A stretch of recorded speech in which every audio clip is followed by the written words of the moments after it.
Hello everyone, it's time for another update on the progress of the Railgun. First, I found one of these Hall sensor boards that I'd bought a long time ago. This one is based on the 49E Hall sensor, which has an analog output with a sensitivity of 2 millivolts per Gauss, which should allow us to measure the magnitude of the B field in the current loop. This measurement corresponds to a decimal 50 milliteslas. The flat top of the pulse could be because of sensor saturation, but I'm not sure about that. Anyways, the field corresponds to a quick calculation, which is probably a coincidence. Since my projectiles are made of solder, I thought I'd try discharging the capacitors through a small piece of solder, but the results were not promising.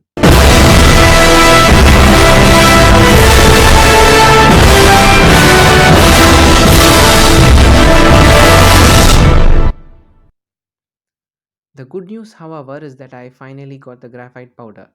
It resembles moon dust and is very messy to work with. Since I'm still waiting for the phenolic sheets that form the rail holders, I decided to coat a pair of test rails and a projectile with graphite powder and see how they hold up to the destructive forces of the railgun. As expected, the projectile took most of the damage since it has a lower melting point, and the graphite prevented molten metal from wetting the rails. This is the least damage I've seen on any of the tests I've performed. While I was at it, I figured that I may as well measure the voltage drops across the various parts of the gun, and that wasn't promising at all. To solve this problem, I was asked to try using a muzzle shunt, which is basically a short circuit at the end of the rails. Most of the current is diverted through the shunt, saving the projectile from destruction. The diverted current also contributes to the B field. However, this didn't work as well as I'd anticipated.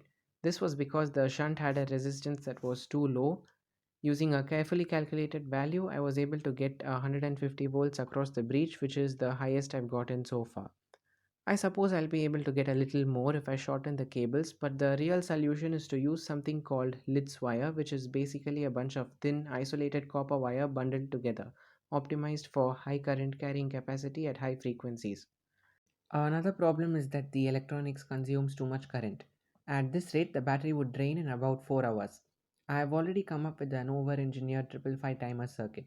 It consists of a one shot which the charger can signal to reset if charging is successful within the set time of 3 seconds.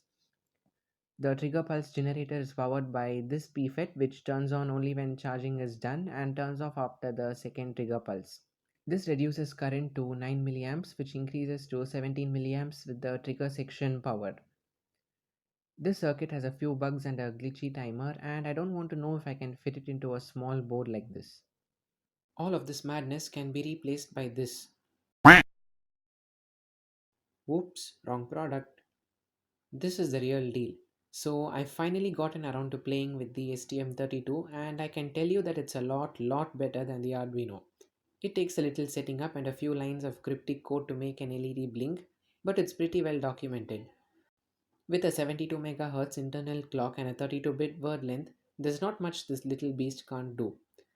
I like it so much that I've already begun designing a computer board for the railgun. And that's all I have for today, I'm afraid. In the future, a few new ideas and a confrontation with an old enemy.